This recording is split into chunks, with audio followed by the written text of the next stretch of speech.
It's a new season at FC Vaduz. We've got a lot to go through. Let's get through it, shall we? Roll that title.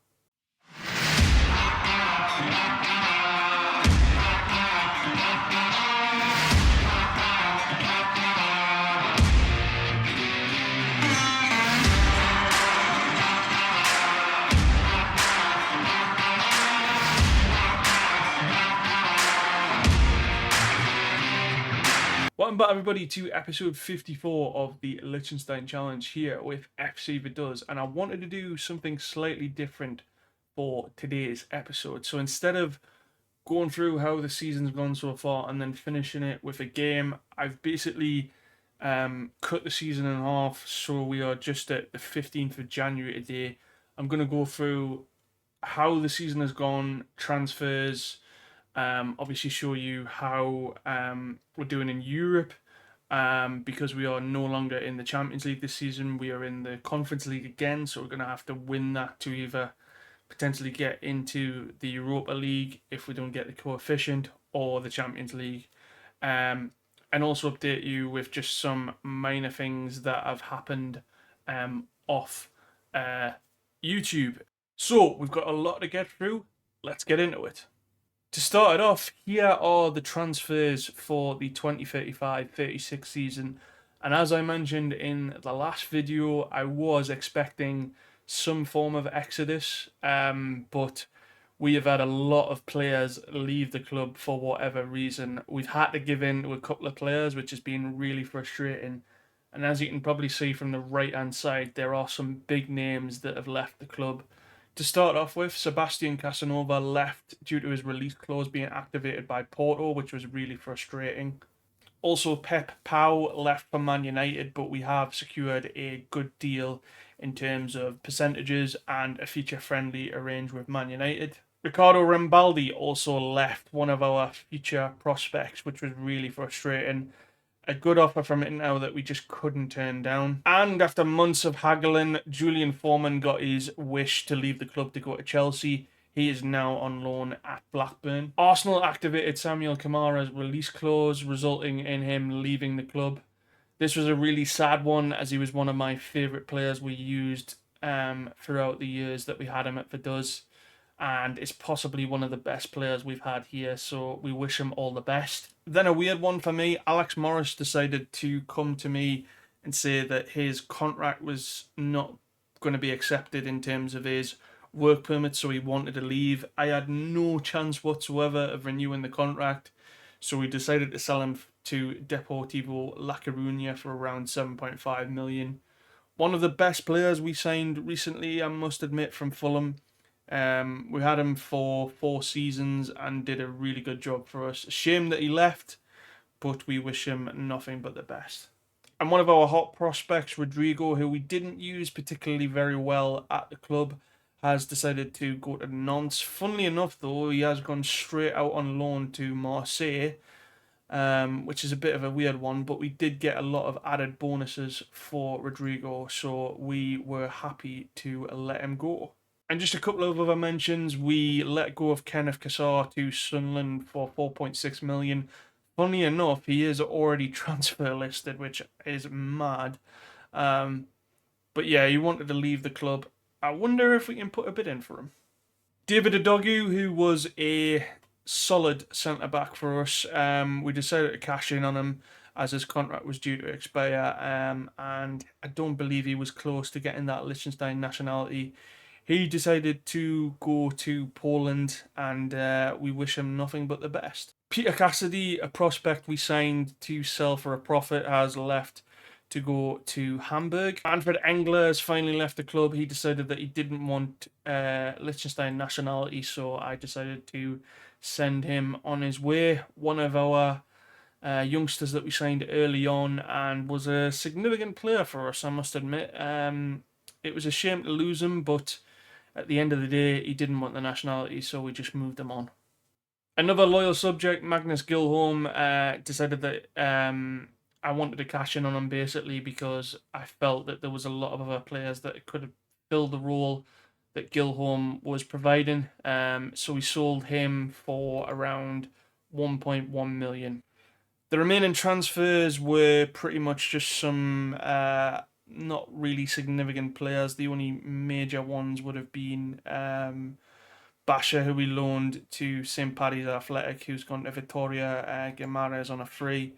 The remainder were just a lot of loans for a number of hot prospects that we've got. As you can see there, we are loaning a majority of our players out to our affiliates.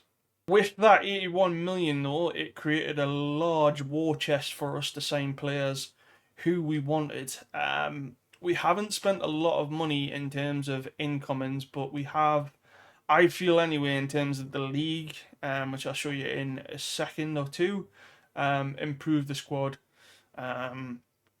with regards to the incoming. So to replace Casanova, we signed Mamadou Cilia from Racing Santander, and has produced a fairly good display in the Swiss Super League. I'm not totally convinced by him at the moment, but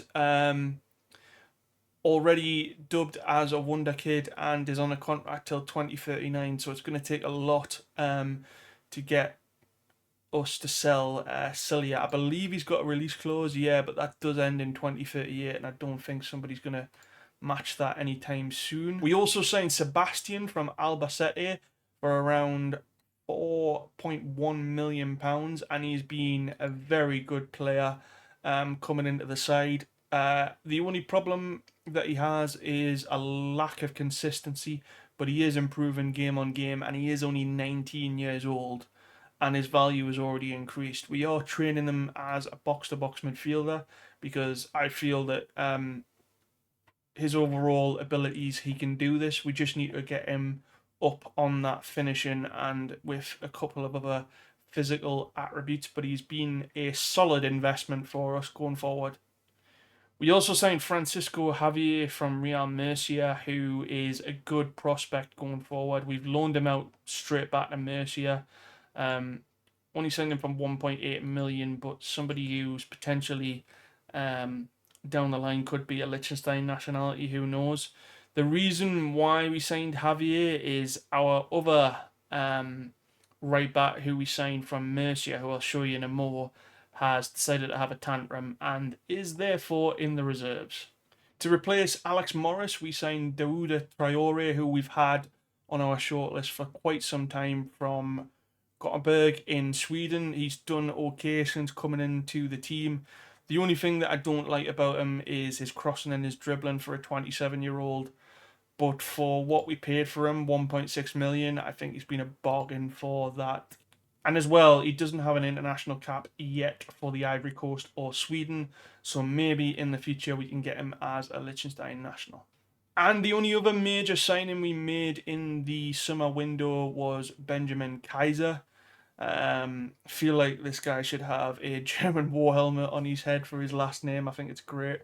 Anyway, paid about 8 million for him. The reason why is because Zurich wouldn't let him go for any cheaper, but I feel that he's a hot prospect for the future, and as well, he's a Liechtenstein national, so just like Julian Foreman, we are just going to try and improve players that are Liechtenstein nationals, and if we can find players at foreign clubs or Swiss clubs that are Liechtenstein nationals, we are of course going to choose them over foreign players. The remaining players were mainly just hot prospects, so I'm just going to go through them quickly for you now. Alvaro Ortega from Barrio in Spain. We also signed a goalkeeper, Sydney, who's gone out on loan to St. Paddy's Athletic. Probably Sydney is going to be a one that is one where we sell him for a profit, because I don't see him featuring for us in the future, but who knows.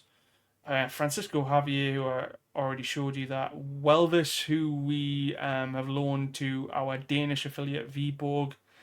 This is another one where I think potentially he could be a Liechtenstein national in the future. We might just keep him in the reserves to try and bulk up that Liechtenstein nationality. We also signed Santapolo from Bologna, who I really like the look of. 18 centre back, but it can also play on the left and the right hand side. definitely one for the future. Maybe not the first team, but who knows. And just to beef up that right back position, we signed Dejan Jovanovic from Kakari in Serbia. Signed him from Serbia. He's a Serbian under 21 international. Hopefully, maybe we can get him down the line of Liechtenstein nationality, but who knows. But one for the future anyway. Barbaca and Dua, who we signed from another Spanish club. We've been signing a lot of players from a lot of Spanish clubs. Murcia, we signed him from. Yet again, another player for the future, 20 years old, right hand side. I'm just thinking long term in case we lose somebody like Silla. We have that backup needed if necessary. And the last signing was Oscar Esperson, who we have signed from Bromby, one of my former clubs that I managed a couple of FMs ago. 6 foot centre back, realist as well. Really like the look of him, even though his potential ability is quite low. Another one potentially down the line for Liechtenstein nationality. I think the only player that you may have missed from the transfers because we signed him at the end of last season was Kovacevic, or Kovacevic, sorry, who we signed, who is a fully fledged Bosnia and Herzegovina international. That was the transfers. I'm just going to go through the Super League. So I just wanted to show you quickly how we did in pre-season and the first couple of months in the Swiss Super League. We actually went on a really good run. So our pre-season wasn't particularly good. We lost to Dortmund, drew with Porto, and our affiliate Viborg. Porto and Dortmund were friendlies for players that we've sold to them. We started off with a 2-0 victory away from home thanks to goals from Kaminski and Maximiano. Then a frustrating 1-1 draw at home to Servette. Maximiano Gatto getting a goal for Servette. And then we went to one of our bogey teams. They still are our bogey team, I would say, Zurich and Luzern. But we beat Zurich thanks to goals from Maximiano and Marcus Paulo, our Brazilian left winger, who we signed a couple of seasons ago and we pushed into the first team. Then 2-1-0 wins. Marcus Paulo again for us against Lugano. And a 1-0 victory against Young Boys thanks to Rafael Campana. That was then followed up with a 1-1 draw away from home to Yerbidon with goals from Simic and Simon Beale, respectively. Then we had a home game against Basel. This was a well-fought 1-1 draw. A pen in the 65th minute for Esposito Lampert, scoring in the 79th minute for us. Then a third draw in a row, 0-0 at Jamax. But we did win away from home to Thun. Goals in the first half from Patas and Silla. And then to round off September, we won 3-0 against our local rivals St. Gallen. Maximiano, Akurek and Alejandro getting the 3 points against St. Gallen. After that, we took a trip to Servette in October. Goals from Kaminski, Paulo and Maximiano securing a 3-0 victory away from home against Servette. A thoroughly deserved victory, especially since earlier in the season they got a draw against us. Then victories against Aru at home and Zurich at home. Unfortunately, our start to November was disappointing with a defeat to Lugano, but we did recover with a 5-0 victory at home against Thun. Goals from Teitman. Silla to make it 2-0 thanks to a lovely tippy-tappy goal. And then in the second half, we really turned on, and Sebastian scored a great goal from Teitman's assist. And then 2 goals from set pieces. First of all, it was Muller from a lovely ball from Silla from the throw-in. And then Silla plays a nice corner in for Kaminski to make it 5-0. We followed that victory against Thun with a 1-0 victory away to Young Boys. Then a 4-0 victory at home against Yerbidon. Unfortunately, one of our bogey teams decided to stray back, and Luzern beat us 3-2 at home thanks to goals from Cacchioli, Harris, and Salvi. we scored goals with Sebastian and Silla in the first half. Then Basel decided to show up at home, rinsing us 4-0, which was extremely frustrating. But we did recover with a 4-1 victory at home against Jamax.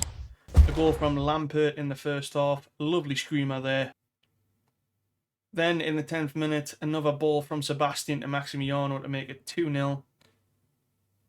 Jamax would equalise through an old player of ours, Rene Bella. But we did make it 3-1 thanks to a goal from Lazarus. And then in the second half, we confirmed the 3 points thanks to a goal from Marcus Paulo. And in terms of the league table, that has put us top of the league with 43 points, 13 wins, 4 draws, and 3 losses on goal difference of 24. Basel are right down our necks on 42. Luzerne aren't too far off either, and Young Boys seem to have had a bit of a redemption recently. In terms of the other teams, it looks like it's going to be an interesting battle at the bottom as well. All the way down from St. Gallen to Yverton in 12th. So it could be a tasty title race this season. In terms of the Liechtenstein Cup, it was pretty straightforward. A 2-0 victory at home against Vaduz 2. And that has put us against Balzers in the semi-final, where we will either face Triesenberg or Eschken Marin if we beat Balzers in the semi-final in the final. In terms of Europe this season, we actually got through to the third qualifying round of the Conference League. In previous years, with regards to the Conference League, we've had to go through either the first or the second qualifying round. But due to our coefficient, that has improved massively. The first game that we had to play against was Shakupki from Macedonia. They were beaten 7-1 on aggregate. And then we got Majabali, or AIF, I think they're called, from Sweden. We beat these over 2 legs on an aggregate score of 6-2. Let's see who we got in the Conference League proper. After qualifying for the Conference League proper, we got a tough draw with games against Roma, Boleslav, Viking, Tirana, Lyon and Spartak. We have avoided Liverpool, but we've had experiences with Viking in the past. Obviously, we've had our experience with Lyon in the final 2 seasons ago, and Roma is not going to be an easy one, and also Boleslav looks like it's going to be a tough match away. So it's going to be a couple of interesting 6 fixtures, but let's see how we did. Our first match in the Conference League was a home tie against Roma, a very tricky side to play against. Luckily, most of the people in Liechtenstein were out for this match, and it was going to be a tough test early on in the Conference League.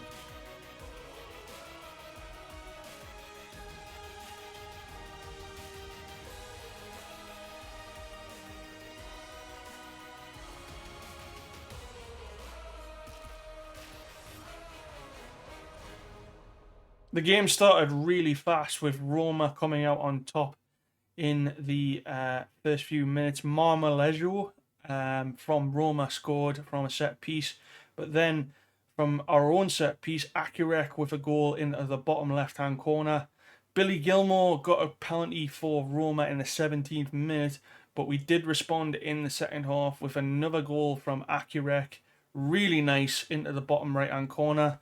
But unfortunately, Roma's class just decided that this match with a goal from Ribeiro in the 52nd minute, and unfortunately we couldn't get past Roma.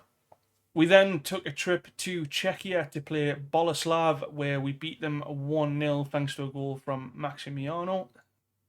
Unfortunately, our bad luck against Viking continued with a penalty we conceded, and Matoba converted that into the 73rd minute.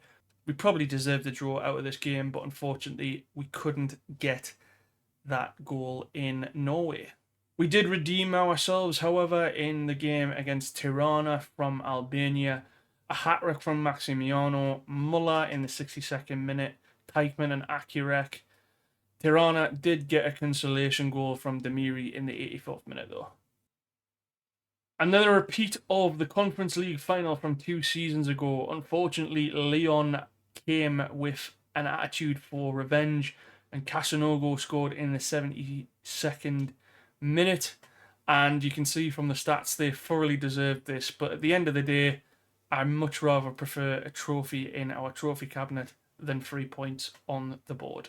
We then needed a draw or a win in Serbia against Spartak. Unfortunately, they took the lead in the 15th minute, but we did recover in the 68th minute thanks to a goal from Akurek. Surprisingly, it was a header, but we don't really care at the end of the day. And then in the 70th minute, we applied a lot of pressure to Spartak and a lovely goal from Sebastian thanks to an assist from Paulo.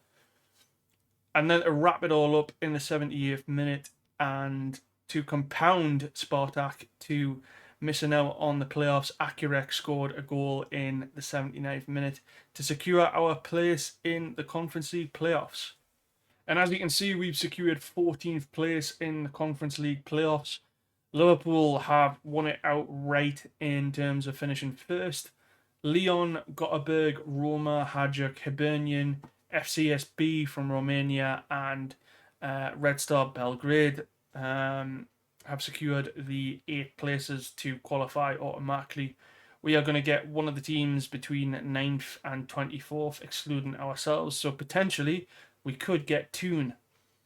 As I say, Spartak have missed out, and the only other major team I would say out of the teams that have missed out are AZ Alkmaar. A really poor performance from them in terms of their Conference League campaign. But I'm delighted to make it through to the next stage of the Conference League because it is a little bit of a tricky one for us getting into that sort of 24 bracket as we've had issues in the past. I'm going to go through the youth take preview really quickly and then show you what has happened off the pitch. Interesting news with regards to that. And then I'm just going to go quickly and show you the fixtures going forward. And then we will summarize and end the video. Here's the intake for the 2035-36 season. It's not particularly great, but we do have potential in the wing-back position. It's something I'm not totally fussed with regards to intake because we've had so many good intakes over the past 5 to 6 years. I'm expecting to have a little bit of decline. I'd love to see a golden generation come through, but I highly doubt that at the moment. I am on the fence whether or not we should keep Ian Taylor as a head of youth development though. Also, as I mentioned in the last video, Yanis Zambiri has taken over the football club and has replaced Paul Trachel as the new owner. He did have a spell in Serbia with FK TSC Baka Topola, I believe. He hasn't promised anything in terms of new funds into the club. He's just said that he's happy to take over and has thanked me for basically just the patience with regards to taking over the club.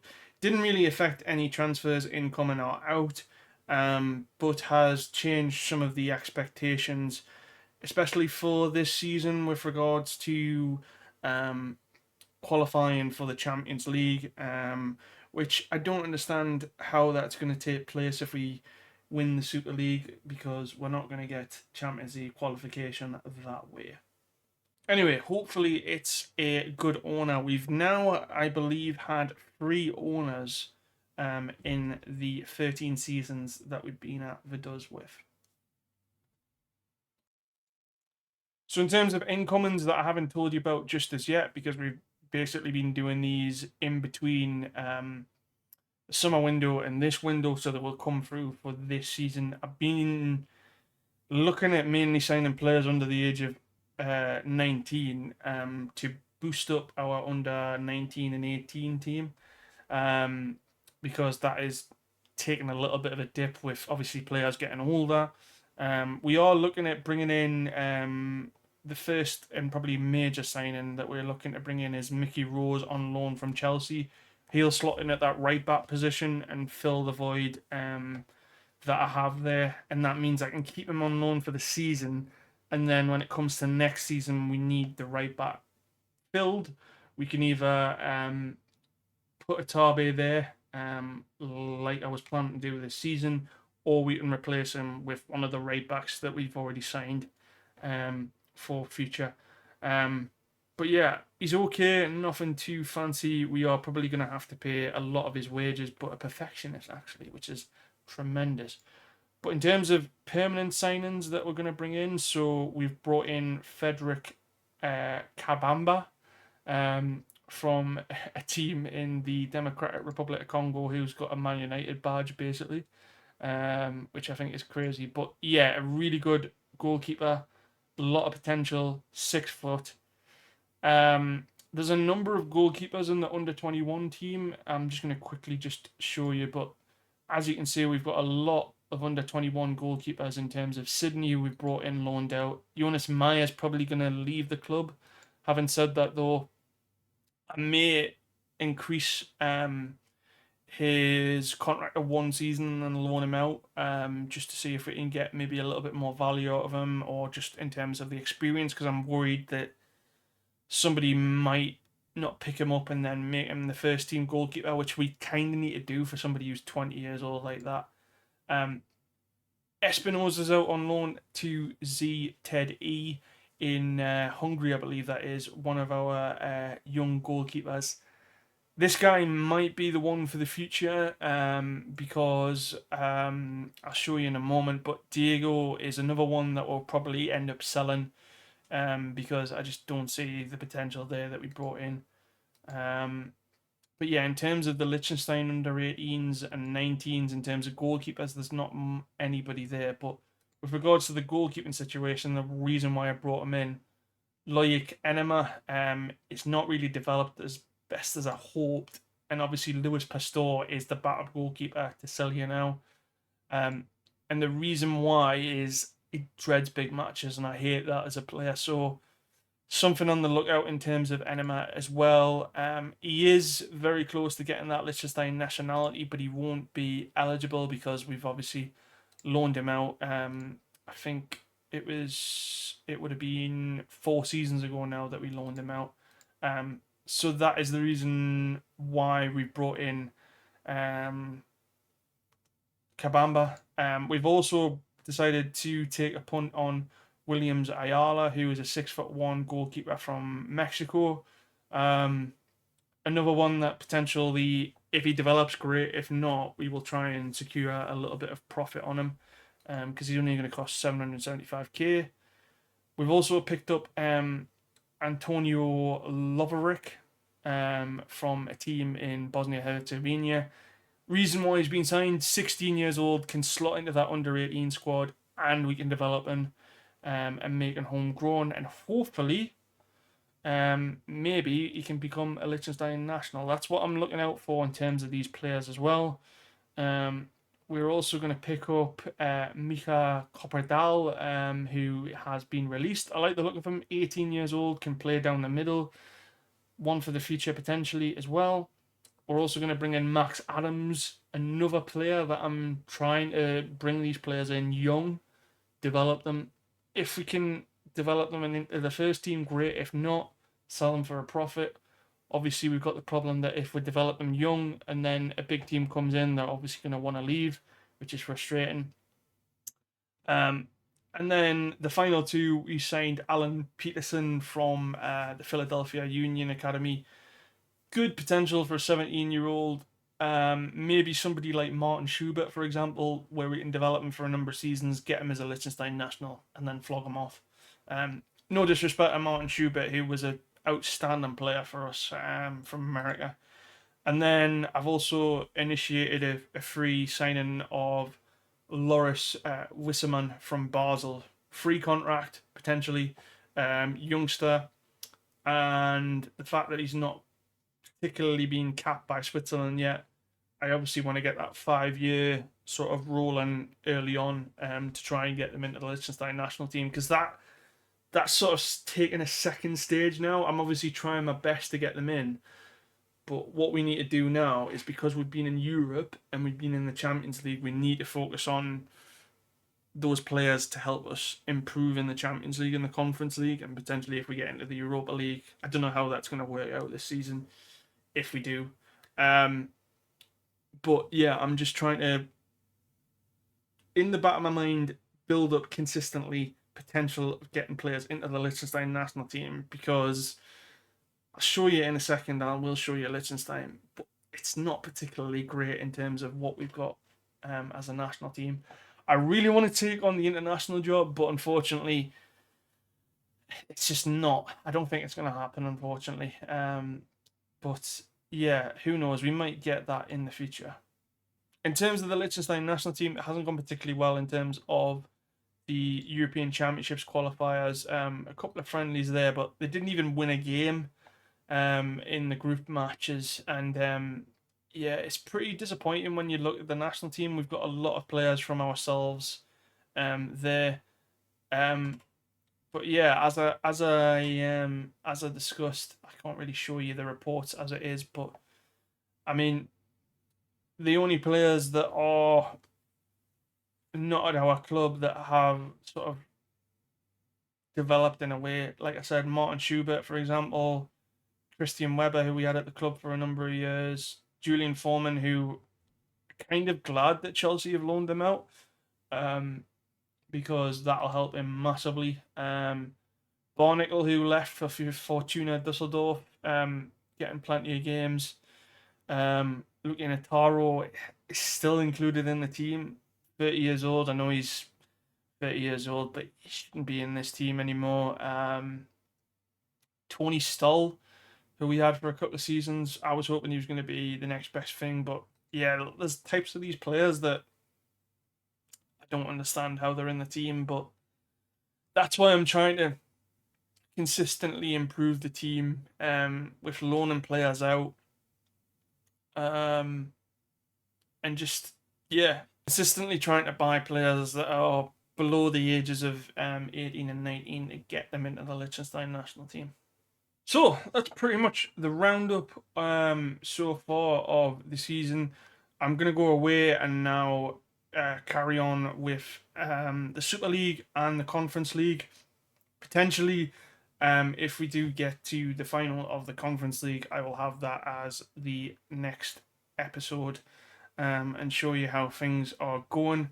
There's a bit of a different episode for you today. I didn't want to go through and show you a game that was going to be not important. No disrespect to the games that we've played. I don't want to ramble on too much, but if you have enjoyed the video, please make sure to give it a like and subscribe to the channel if you're new.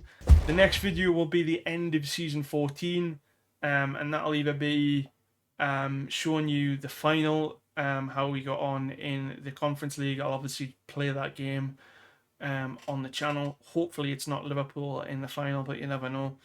But yeah, if we do get Champions League this season, I'll obviously show a bit more in terms of games. Obviously, last season wasn't particularly good with regards to the Champions League. And the goal this season in the league is to try and finish first. I'll update you with all the transfers and all that stuff in the next video, but take it easy, stay safe. Bye, everybody.